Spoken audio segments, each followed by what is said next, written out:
What a chaotic scene in Rabat, Morocco in the AFCON final between Senegal and Morocco.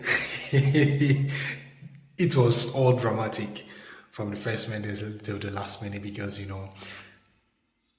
the closing stage of the game, Senegal had a goal disallowed for a foul, but in few seconds later, they found themselves in a situation whereby Morocco are being given a penalty for a foul by Diouf on Brahim Diaz, and when VAR when the official with the center referee was called to the monitor, he had to award the penalty to Morocco, and in protest, the Senegalese protested, and some of the players went straight into the dressing room. This is the turning point in that game because obviously there was pressure on the taker, which is Brahim Diaz, because he is the highest goal scorer in that competition as well. But for me personally, I think that decision to award the penalty was right.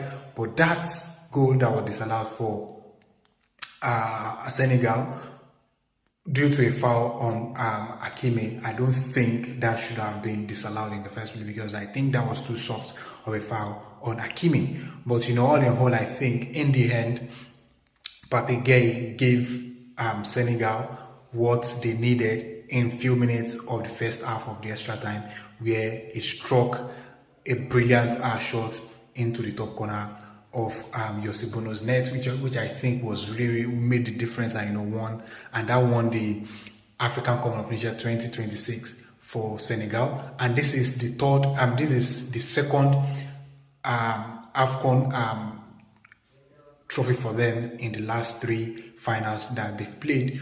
Brilliant record for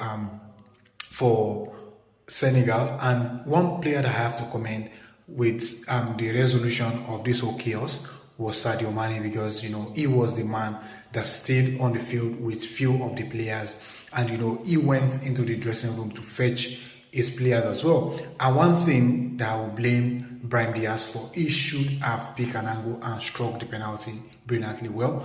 If he had done that, I think Morocco might have won the game. But all in all, he made a terrible mistake by going for Panenka against Mendy. Mendy read it right, and he picked the ball up very, very easily. And everybody would blame Brahim Diaz for that penalty, but it was a tense moment, and that protest that Senegalese players